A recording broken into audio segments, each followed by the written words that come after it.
The land out in Dusty Hollow don't give second chances, not to strangers, and sure not to widows. Jed McCaw wasn't looking to be a hero. He was just a quiet cowboy, riding west with nothing but his saddle, a worn hat, and a past he didn't talk much about. But when he stopped to help a woman wrangle her scattered cattle, he didn't expect to see a fence torn down, or a smug banker waiting with papers to take what little she had left. Nora Bell had already buried her husband that winter, and now she was being pushed off her land by a man with gold trim on his boots and forged claims in his pocket. The law turned its back.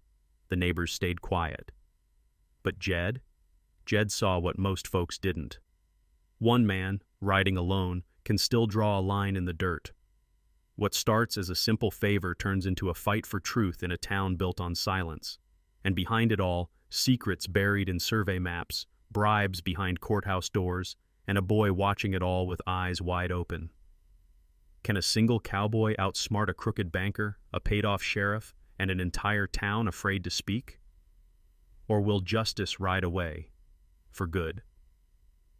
If you believe the quiet ones carry the strongest fire, subscribe and saddle up. The trail's just beginning. The wind in Dusty Hollow carried grit and the scent of cattle, dry, honest, stubborn.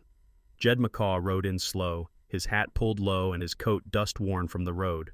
He didn't plan to stop long, just long enough to water his horse and maybe ask around for work. But fate had a way of nudging a man when he least expected it. He spotted the trouble before he heard it. A black steer was loping wild down the creekside, hooves cutting through dust and brush. Two more bolted behind it, tails twitching. Across the rise, a woman in a wide-brimmed straw hat chased after them, waving her arms like the sky was falling. Jed tugged the reins and angled down, kicking his horse into a steady lope. He didn't call out, just guided his gelding with an ease that came from years in the saddle. In 10 minutes, he had two of the cattle looped back toward a rickety fence and the third penned in with a soft whistle and a loop of rope. The woman wiped sweat from her brow with the back of a gloved hand, chest heaving. "Thank you," she said, breath catching. "I thought I was going to lose half my stock." Jed dismounted, tying the reins to a bent cedar post. "Fence give out?" he asked, glancing at the gaping break where wood had been clean cut, not splintered or aged. She shook her head. "Someone cut it. Sometime last night, I figure." Her voice dropped, bitter. "Third time this month." Jed ran a hand along the severed end of the fence rail. Clean slice, sharp blade. He looked up. "You Nora Bell?" She blinked. "How'd you know?" "Saw the name on the mailbox when I passed your road turnoff." He paused, letting silence settle. "Name's Jed, just riding through." She nodded, wiping dust from her cheeks. Up close, she looked tired in a way that didn't come from chasing cattle, tired deep in the bones. "Well, thanks, Jed. Wish I could offer something, but truth is, there ain't much left around here these days." He tipped his hat politely. "Wasn't expectin' pay. You got more cattle need roundin'?" She hesitated, then gave a tight nod. "A few wandered farther north, if you're not in a rush. Wasn't going anywhere important." Together, they rode for nearly an hour, corralling another pair of strays and guiding them back through the broken fence line. Jed noticed how her eyes kept scanning the horizon, not for cattle, for men. When the sun dropped lower, they returned to her ranch. The house was small but well built, paint chipped from wind, porch sagging slightly. A boy of maybe 10 sat on the steps, hugging his knees. "That's Caleb," Nora said, dismounting. "My son." The boy offered a shy nod, eyeing Jed with cautious curiosity. Nora led Jed to a tin basin near the well. As he rinsed his face and neck, she sat on the porch rail, fingers twisting together. "My husband Will passed last winter. Fever took him quick. Since then, Banker Tate's been sniffing around. Says we owe back taxes. I've paid what I could, but—" Jed met her eyes. "He threatened foreclosure?" She laughed, dry and sharp. "More like promised it. Keeps sending his boys out to check boundaries. Last week they walked right through my barn, bold as anything." Jed's jaw tightened. "Sounds like he's itching to claim something that ain't his." Nora looked down. "Folks in town won't cross him. He's got the sheriff and the land office in his pocket." Her voice dropped. "I don't have anyone left to stand with me." Jed didn't reply right away. He stared out over the ridge where the sky blushed orange. Then, calm and steady, he said, "You do now." Just then, a low whistle cut across the wind. Jed turned. 3 men on horseback rode off toward the horizon, one of them dragging a roped steer behind him. Branded, plain as day, NB. Nora bolted upright. "That's mine!" Jed's eyes narrowed. He reached for his saddle horn and tightened the cinch. Looks like this just turned personal. Jed didn't sleep much that night. After helping Nora repair the cut fence with spare boards and rusted nails, he'd sat quiet on the porch, a tin cup of black coffee cooling in his hands, eyes fixed on the stars. Somewhere out there, 3 men had ridden off with a steer that bore Nora's brand plain as day, and no one had stopped them. At first light, he saddled his horse and rode into town. Dusty Hollow was a small place, the kind that looked friendly until you got close. The general store's windows were smeared with age, and the saloon hadn't seen new paint since Grant was president. The county office sat wedged between the barber and the telegraph station, 3 cracked steps leading up to a door that creaked like a guilty conscience. Inside, the air smelled of ink, sweat, and stale tobacco. Jed approached the clerk at the counter, a young man with a center part and ink smudges on his sleeves. "Morning," Jed said, nodding politely. "Looking to check some property filings." The clerk eyed him with mild suspicion. "Name?" "Ain't mine I'm looking for. Nora Bell. Her ranch out past Copper Ridge." The man frowned. "You a lawyer?" Jed shook his head. "Just someone who hates watching good folks get robbed." The clerk hesitated, then pulled a dusty ledger from the back shelf and set it down with a grunt. "Bell, Nora, here. 40 acres filed under Will Bell, deceased. Taxes unpaid 2 years running. Looks like a claim was filed by Cyrus Tate to assume holdings due to tax default." Jed leaned closer. "That normal around here?" The clerk shrugged. "Depends. Most folks get a notice and some time to pay up. But Tate, he's got a way of expediting things." "Mind if I see the original deed?" The man hesitated, then stepped into the back room. Jed scanned the office, neat rows of files, a portrait of some territorial governor crooked on the wall. When the clerk returned with the deed and a rolled township survey map, Jed unrolled it on the desk. The boundary lines had shifted. "What's this here?" Jed tapped a shaded parcel that now dipped into Nora's southern pasture. "This survey says Tate's claim overlaps her grazing land." The clerk leaned in, puzzled. "Huh, that filing's dated just 2 months back. New survey map filed same day." He flipped to the back page. "Says it was notarized by a Jeb Crowley." Jed's jaw ticked. "Crowley? Old man Crowley died last fall. I was in San Angelo when they rang the bell for him." The clerk's face paled a little. "You sure?" "Sure as I'm standing here." Jed rolled the map carefully and stood. "Appreciate your time." He stepped back into the sunlight, jaw tight. The pieces weren't just suspicious. They were rotten. By midday, Jed had made his way to the edge of town, where Mort Briggs lived in a small clapboard house surrounded by weeds and rusted tools. Mort was retired now, used to be the county assessor before his eyesight went, but his mind was still sharp as a knife. Jed knocked once. "Don't sell Bibles and I don't vote," came a voice from inside. "Not here to convert or campaign," Jed replied. "Need your eyes on a map." The door creaked open. Mort wore suspenders and a permanent squint, pipe clenched between his teeth. Jed laid out the documents on Mort's dining table. "Tate claims Nora Bell's land overlaps his by 40 acres, says a new survey backs him." Mort studied the papers for a long minute, then he snorted. "That line don't make a lick of sense. These here are federal section markers, unchanged since '79. Tate's map cuts clean across them like they don't exist." Jed leaned in. "Could someone fake this?" Mort shrugged.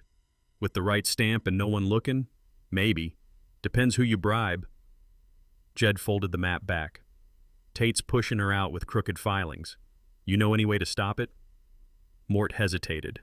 Then, slowly, he shuffled to a chest in the corner. From it, he pulled a battered envelope and handed it to Jed. "Will Bell gave me this right before he passed. Said if anything ever happened to him, someone ought to know the truth." Jed opened it carefully. Inside was a handwritten affidavit. Will Bell's signature was scrawled at the bottom. "I think," Mort said, voice low, "this just became a fight worth finishing." Jed nodded. "Then let's start drawing our own lines." Jed stood at Mort Briggs' table, the affidavit still in his hand, the weight of it heavier than it looked. The paper was yellowed, the ink smudged from years of being folded and hidden away, but the words were legible and damning.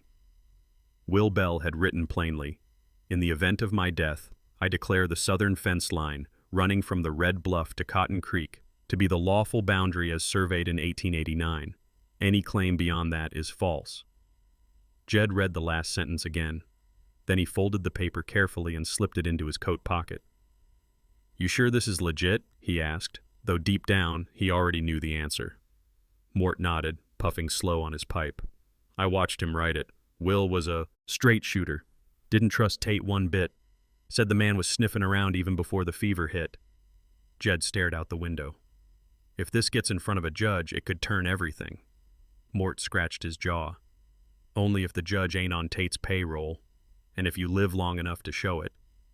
Jed didn't smile. They spent the next hour spreading out the township maps across Mort's kitchen floor. Dusty Hollow's land was surveyed in tight grids decades ago, lines marked with stone posts, creeks used as natural markers. Nora's deed aligned with the original filing. Tate's new survey carved off an extra 40 acres, cutting into the pasture like a thief in daylight. "What's this?" Jed asked, pointing to the notary stamp on Tate's survey. "Jeb Crowley," Mort said, then paused. "But that can't be." Jed raised an eyebrow. "Crowley died last fall. I went to his funeral. He sure as hell didn't sign this 2 months ago." "Which makes this fraudulent," Jed muttered, "and gives us something real to fight with." Mort grunted. "Unless they find a way to bury it." As Jed rolled up the documents, Mort stepped away and opened a drawer. He pulled out a slim leather-bound notebook and handed it over. "What's this?" "Every field check I did for this county going back 20 years. Boundaries, dates, parcel disputes. There's a page in there on Will Bell's fence post markers. Might help if Tate tries to play dumb." Jed nodded, flipping through the crisp, faded pages. "You ever testify?" "Twice. Once for a widow up near Carson Bend, other time for a miner that lost half his claim to a land grabber. Neither case made me any richer, but I slept easier." Jed offered a hand and Mort took it, his grip still strong for a man near 70. Outside, the late afternoon sun burned low, casting the land in gold and shadow. Jed rode back to Nora's, saddlebag heavier than it had been that morning. Nora met him near the barn, her shirt sleeves rolled up, dirt on her hands from mending the trough. "Find anything?" she asked, brushing hair from her brow. Jed nodded slowly. "More than enough to make Tate sweat. Maps don't lie, but men do, especially dead ones." He handed her the affidavit. She read it twice, blinking harder each time. "I didn't know Will had written this," she whispered. "He never said a word. Maybe he was trying to protect you, or maybe he knew Tate'd come sniffing." She clutched the paper tight. "What now?" Jed looked out toward the creek where the stolen steer had disappeared the day before. "Now we make it official. We file this. Force Tate into the daylight." Nora hesitated. "He won't go down easy. You saw what he did already. Cutting fences, sending his men. He'll do worse." Jed met her eyes. "Then he's going to have to do it while the whole town's watching." Nora looked down at the paper again, then back at Jed. "If you're in this, I'll stand beside you." He nodded once. "We draw the line here, Nora, and we don't let him cross it." From somewhere down the valley, the faint sound of hooves echoed across the dry grass. And Jed knew, this wasn't just about land anymore. This was about who the land belonged to, and whether men like Cyrus Tate would keep rewriting that answer with lies and ledgers. Dusty Hollow's rodeo came once a year like clockwork, right before the monsoon winds but after branding season. The town came alive in a way it didn't the rest of the year. Bunting strung across buildings, pie stands crowded with gossiping neighbors, and the scent of roasted corn hanging in the dusty air. It was a time for boots to shine, hats to tilt proud, and boys to try and prove they were men on the back of broncs and bulls. Jed McCaw didn't come for glory. He came with a purpose. He sat quiet on a rail near the coral, watching riders stretch and check their gear. Nora stood behind the arena ropes with her son Caleb, who clutched a candied apple and kept glancing nervously at Jed. Across the crowd, banker Cyrus Tate stood tall on a platform, dressed sharper than any rancher ought to be. White gloves, silver-tipped boots, and a plum waistcoat that caught too much sun. He held a megaphone in one hand and waved to the townsfolk with the other like he owned the land beneath their feet. "Ladies and gentlemen," Tate boomed, his voice echoing across the square, "this year's rodeo is about more than sport. It's about progress. Dusty Hollow is growing. With vision and investment, we'll make this town something mighty." Jed leaned back, arms crossed. "Ain't progress if you burn the barns behind you," he muttered. The crowd clapped politely, some louder than others. Tate smiled wide. "To encourage the future, I'm sponsoring this year's calf scramble for our local youth. Free entry, free prizes. The future belongs to those who seize it." Jed saw it then, how Tate worked. Not with guns, but with promises. Not with fences, but with charm. When the bronc ride was called, Jed stood. He hadn't planned to enter. But sometimes, a man didn't plan on stepping into the ring. Sometimes, the ring came to him. He approached the gate and signed his name. The young cowhand running the list blinked. "You ridin' McCaw? Didn't peg you for show." "I ain't," Jed said. "Just figuring folks might listen different if I speak from the middle." He drew number 7. When it was his turn, the bronc kicked and flailed in the chute, wild-eyed and mean. Jed adjusted his grip, tightened the rope, and nodded once. The gate flew open. 8 seconds felt like forever. Dust and hooves, rope burn on his palm, the crowd screaming as the bronc twisted midair. Jed held steady, knees loose, chest forward, until the bell clanged and he landed hard on both boots. Applause broke like thunder. Even Tate clapped with forced politeness. Jed didn't bow. He walked to the center of the ring, dust still clinging to his coat, and pulled something from his pocket. The original land map Mort had copied for him. "I've got something to say," he called out, loud enough to hush the noise. "This town's got good people, folks who work hard and don't ask for more than they earn. But some men, they take what ain't theirs and smile while doing it." The crowd tensed. Jed raised the map. "This here shows what every rancher around knows in their bones. Boundaries don't shift just 'cause someone's got gold in their boots. Banker Tate's claims? They cut across land that's been ranched honest for decades." Murmurs grew. Some folks turned toward Tate. Others looked at the ground. Tate stepped forward. "Mr. McCaw, your accusations are reckless and unfounded. Let's not turn a day of celebration into spectacle." Jed locked eyes with him. "Then let's prove it. You bring your survey, I'll bring mine. Let's see which one has the name of a dead notary." The silence hit hard. Behind him, Nora's son tugged at her sleeve. "Mama, I saw something yesterday, down by the creek." She crouched. "What, baby?" "There were men, Tate's men. They were digging, real deep. They buried barrels near the water. I think they're trying to stop it." Nora froze. Jed turned just slightly. "You sure?" Caleb nodded. Jed's jaw set. "Then this ain't just about land no more.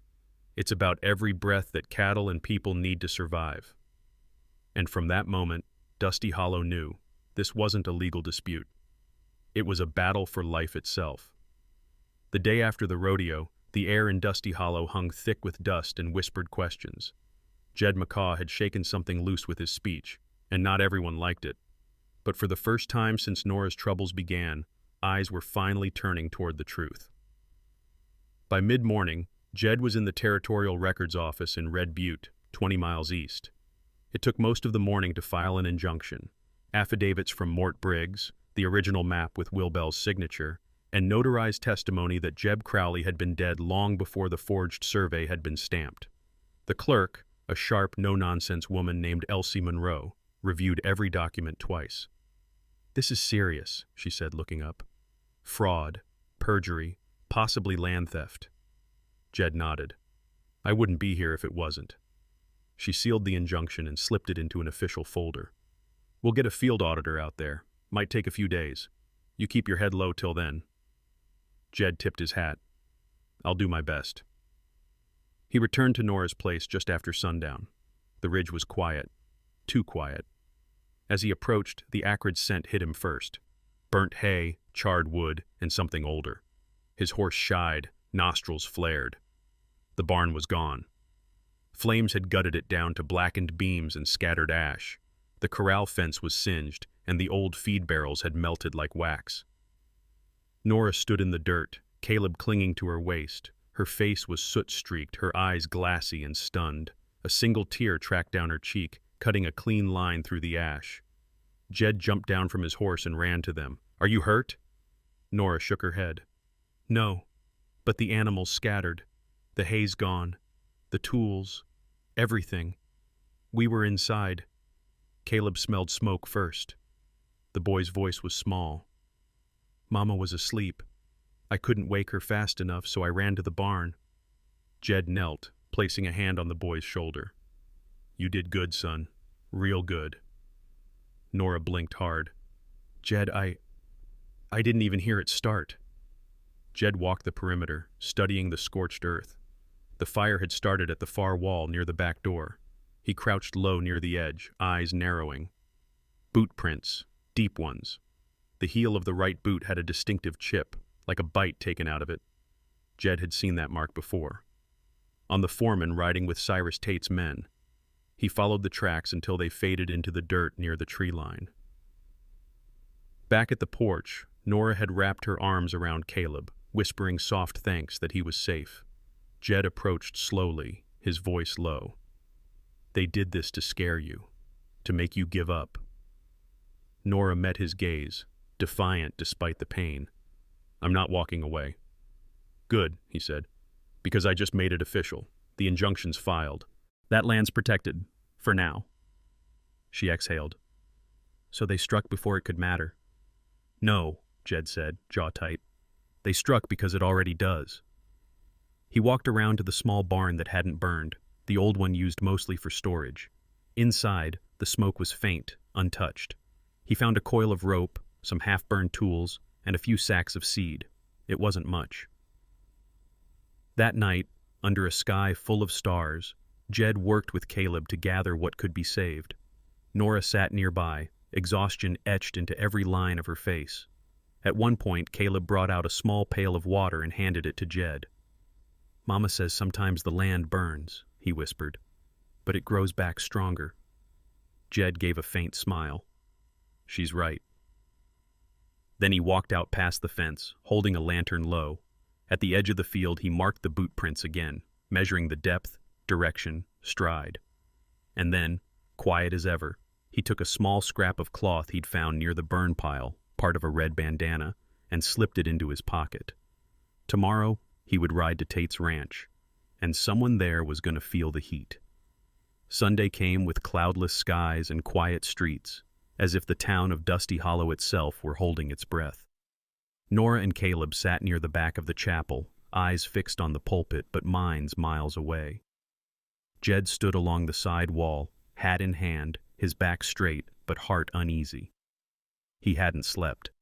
After the barn fire, he'd sent word to the land auditor in Red Butte. It would take days, maybe weeks, for officials to act. But Tate was moving faster than the law, and Jed knew the banker wouldn't stop until he owned every inch of Nora's land, or buried every man who stood in his way. The preacher had just opened to Romans when the chapel doors banged open. Sheriff Dunn walked in flanked by 2 deputies. His spurs clinked on the wooden floor, echoing louder than scripture. "Jedediah McCaw," he called out, loud and plain. Jed turned slowly, voice low. "What's this about, Sheriff?" Dunn's expression was tight with forced authority. "You're under arrest for arson and trespass on private property. Witnesses saw you near Nora Bell's barn before it burned, and you were seen at Cyrus Tate's spread without cause." Gasps rippled through the pews. Jed didn't flinch. "I saved a child from that fire, and I was tracking footprints, ones that led from the blaze to Tate's gate." Dunn stepped forward, hand on his holster. "That's not your place to prove. That's the law's." "Then maybe the law ought to stop sleeping in Tate's spare room." A murmur rose. The preacher cleared his throat nervously. Nora stood, her voice clear. "Jed was with me. My son is alive because of him. Dunn didn't budge. Ma'am, this isn't up for debate. Mr. McCaw will be held until a circuit judge passes through. Jed glanced at Nora and Caleb. Don't let them scare you. Then he handed over his weapons without a fight. They locked him in a cell behind the sheriff's office, the room damp and dim. Dust motes drifted in the single beam of light through the barred window. Jed sat on the cot, back straight, the affidavit and map still tucked safely in a stitched lining of his coat, now confiscated and hung just out of reach. Late that afternoon, the door creaked open again. A man stepped inside, slight, with a limp and a face half-shadowed beneath a broad hat. Charlie? Jed narrowed his eyes. Charlie Flynn? Charlie looked up, wary. Didn't think you'd remember me. I remember you were a clerk for the land office. Then you up and vanished. Charlie stepped closer, glancing toward the outer door. Tate made sure I vanished. I knew too much. Saw the papers he changed, the maps he altered. They paid me to keep quiet, but I couldn't live with it. Jed leaned forward. You saw him pay off the surveyor? Charlie nodded. I saw him hand over a thick envelope to a man who signed Crowley's name, even called it a ghost signature. Thought it was clever. Jed stood. You willing to say that in front of a judge? Charlie hesitated, eyes clouded. They'll come for me, like they came for you. They'll come anyway, but if we let 'em win quiet, they never stop. Charlie looked away for a long moment, then reached into his coat and pulled out a folded page. I already wrote the statement. It's sworn and signed. Been carrying it a year. Jed took it gently, heart heavy with gratitude. You just gave us a chance. Charlie nodded once, then slipped out the way he came. That night, Jed lay on the cot, watching shadows stretch across the wall. He didn't know if the judge would believe them. He didn't know if Tate's reach went farther than they thought. But now, finally, they had truth on their side. And sometimes, truth just needed daylight and a voice loud enough to carry. Jed McCaw stood at the edge of Dusty Hollow's old cottonwood grove, arms crossed, boots planted in dry dirt. The shade stretched wide like an open hand, its roots curling into the ground where the town once held Sunday picnics and summer weddings. Today it held something heavier, judgment. Word had spread like wildfire that a traveling judge, Ephraim Greeley, was passing through on his way to Silver Bluff. After hearing about Jed's arrest and the mounting accusations around Cyrus Tate, the judge agreed to hold an informal hearing right in the open air. Dusty Hollow had no courthouse, but under that cottonwood, the truth didn't need four walls. Folks gathered slowly, ranchers, merchants, mothers with their aproned children, even a few of Tate's hired hands lurking at the edges. Nora sat near the front with Caleb beside her, the boy clutching the brim of Jed's old hat. It still had a burn mark along the side. Jed adjusted the collar of his shirt as the judge approached, robes tucked under his arm like a blanket. Greeley was lean and sharp-eyed, with a voice that cut clean through noise without raising. Mr. McCaw, he said, nodding, you've got the floor. Jed didn't speak right away. He held up the affidavit from Will Bell first. This land here, he said, voice steady, was marked and filed long before any banker came sniffin'. Will Bell wrote this before he died. It's his sworn testimony that the fence line, now disputed, was properly placed, surveyed, and lived on. He handed the paper to Judge Greeley, then raised the old map copied by Mort Briggs. This map, one of the originals, lines up with every federal marker out past Copper Ridge, but the new one filed by Cyrus Tate cuts 40 acres from Nora Bell's land. That alone might seem like a mistake. Then Jed lifted another document, Charlie's sworn statement. But this here says it wasn't. He read aloud.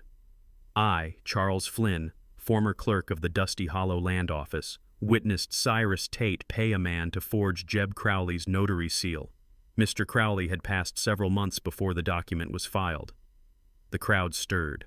Murmurs rose like wind through dry grass. Cyrus Tate stepped forward then, chest puffed in indignation, voice syrupy. Your Honor, this is a parade of hearsay and sentiment. These people are trying to drag a man's name through the mud with old papers and bitter stories. Judge Greeley raised a hand. Do you deny submitting a survey with Jeb Crowley's notary seal? I do not, Tate replied coolly. Were you aware Mr. Crowley was deceased at the time? Tate hesitated. I had no reason to suspect. That'll do, the judge interrupted. Jed wasn't done. One more thing, he said, glancing to Caleb. The boy stood and pointed toward a rolled sheet Jed had spread on the ground, a map of the creek bed. Caleb saw Tate's men bury these near the water line, Jed explained, motioning to a drawn location. We dug one up yesterday. Barrels, sealed tight, smelled like pitch and old oil. Whatever they're full of, it's poison, and upstream from every family here. The judge's face darkened. Mr. Tate, do you have an explanation? Tate didn't speak. Greeley stepped forward, voice steady. I hereby issue a formal audit of Mr. Tate's land holdings and survey submissions, effective immediately. All deeds and claims in question are to be frozen. Gasps echoed through the grove. And as for the charges against Mr. McCaw, the judge continued, looking to Sheriff Dunn, you had no cause. He is released, effective now. Dunn shifted uncomfortably. I understand. Jed stepped away from the tree's shadow, the weight of weeks lifting from his shoulders. Behind him, someone began to clap, then another. Then the whole town was on its feet, not in celebration, but in release. Because when a line is drawn in dirt and watered with truth, even the hardest soil remembers how to grow. And Dusty Hollow had just taken its first breath of clean air in years. Cyrus Tate didn't show his face in town for 3 days. After Judge Greeley froze his land claims and ordered a full audit, the banker's empire, once built on forged maps and fear, began to crack like sun-baked clay. The wind in Dusty Hollow shifted too. Folks who once crossed the street to avoid trouble now stood together a little straighter, talked a little louder. You could almost feel the silence lifting. Jed rode out early on the 4th morning, hat low against the glare. He wasn't looking for a fight, but he wasn't dodging one either. What needed doing still wasn't done. He stopped at Nora's on the way. Her barn had been cleaned out, foundation scorched but stable. A few ranch hands, neighbors who'd finally found their backbone, helped hammer new boards into place. Caleb stood nearby with a bucket of nails, proud as a rooster. You don't have to come, Jed told Nora. She handed him a folded letter. This just arrived from Red Butte. It's official. The land office reversed Tate's claim. Said your evidence stood. Jed took the paper gently, then looked up at her. That barn ain't the only thing he burned. Nora nodded. Then it's time someone made sure he can't set another match. Tate's ranch sat wide and quiet, its columns and stone walls trying to look noble, but now they just looked nervous. Jed tied his horse to the outer post and walked the gravel drive alone. A young ranch hand, maybe 18, came out from the barn. You got business here? Only if Tate's home, Jed said, calm. Tell him McCaw's here, and I've got questions. The boy hesitated, then disappeared inside. A few minutes later, the door creaked open. Tate stepped out in a black vest, hair slicked too neat. The smugness was gone, replaced by a tight smile that cracked too easy. Mr. McCaw, he said, his voice practiced. I assume you're here about the audit. I'm here because your lies nearly got people killed. Tate sighed, gesturing toward a porch chair. Why don't we speak like civilized men? I don't sit with men who bury poison upstream of widows and children. The words hit like gravel. Tate's jaw twitched. You're not from here, McCaw. You stirred things up that were settled long ago. I did what I had to keep this town from dying. You don't save a town by choking its roots. Tate took a step forward. Do you have any idea how much I've invested in this place? How many deals I made to keep the sheriff funded, the post open, the roads patched? Then maybe you should have invested in people instead of paper. Behind them, hooves approached. Judge Greeley, 2 deputies, and Elsie Monroe from the land office. All wore the same look, tired of games. Tate turned pale. Judge Greeley dismounted. Mr. Tate, you are under arrest for fraud, conspiracy, and falsifying land claims. We have your notarized documents, eyewitness testimony, and confirmed survey tampering. Elsie stepped forward, unfolding a clean, official document. By order of the Territorial Board, your assets are seized for restitution. Your ranch, your holdings, and any pending claims will be distributed or sold to cover damages. Tate sputtered. You can't do this. I built this town. No, Jed said steady. You bought it, and now it's paying you back. The deputies escorted Tate away without drama, just the quiet clink of cuffs and the soft shuffle of boots on stone. Back in town, Sheriff Dunn posted his resignation on the office door that evening. No one asked him to stay. Charlie Flynn, once a ghost, was officially sworn in as Dusty Hollow's new court recorder, and folks who once feared speaking out now stood outside the saloon, sharing names of other landholders Tate had leaned on over the years. That night, Nora's house glowed warm from lamplight. Caleb fell asleep with Jed's hat over his face, curled up on the porch swing. Inside, Jed stood near the fire. "You could stay, you know," Nora said softly. "The land's safe now, and we could use a hand keeping it that way." Jed looked at the flames, then out the window toward the stars. "Maybe," he said. But his saddle was already packed. The morning sky over Dusty Hollow was soft and gold, the kind of light that made everything feel clean again. It had rained the night before, just a little, and the scent of damp sagebrush carried across the fields. The land breathed different now, quieter, lighter, like it knew the weight had finally lifted.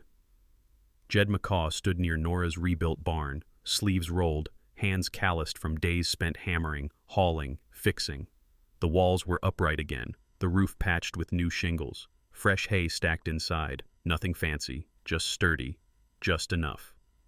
Nora stepped out from the house, her apron dusted with flour. "You sure you don't want breakfast before you ride?" Jed smiled faintly, shaking his head. "If I stay for biscuits, I'll end up staying for good." "Is that so bad?" she asked, voice gentle. He didn't answer, just looked out across the pasture where a dozen head of cattle grazed behind the repaired fence. Caleb was out there too, walking proud with a branding iron nearly half his height. They'd talked about it the night before, about rebranding the herd, not to erase the past, but to mark what had been reclaimed. N.B. Nora Bell. The initials burned clean and straight onto the hide, the same way Will used to do it. But now, it meant something different, something more than just ownership. It meant they'd survived. Jed joined Caleb by the corral, kneeling beside a skittish calf. "All right, Cowboy, you ready?" Caleb nodded hard, gripping the handle tight. The iron hissed as it touched hide, just for a second. The calf jerked but settled. When it was done, Caleb looked up, eyes wide. "I did it." Jed ruffled his hair. "You sure did. Looks like your mama's got herself a ranch hand." Nora came over then, resting a hand on Caleb's shoulder. "He wants to build a smokehouse next." "Well," Jed said, "starting small's never been this boy's way." They stood there a while, the three of them, watching the herd move through the morning mist. Then Nora's voice broke the quiet. "I know you got your own road to ride, Jed, but if you ever feel like turning around, there's a place at our table, and a name on our gate that could use one more pair of boots behind it." Jed turned to her. The firelight of yesterday still lived in her eyes, but softer now, less guarded. He, straight shooter, didn't trust Tate one bit, said the man was sniffing around even before the fever hit. Jed stared out the window.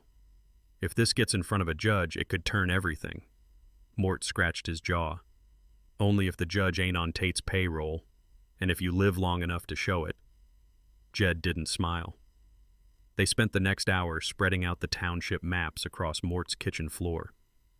Dusty Hollow's land was surveyed in tight grids decades ago, lines marked with stone posts, creeks used as natural markers. Nora's deed aligned with the original filing. Tate's new survey carved off an extra 40 acres, cutting into the pasture like a thief in daylight. "What's this?" Jed asked, pointing to the notary stamp on Tate's survey. "Jeb Crowley," Mort said, then paused. "But that can't be." Jed raised an eyebrow. "Crowley died last fall. I went to his funeral. He sure as hell didn't sign this 2 months ago."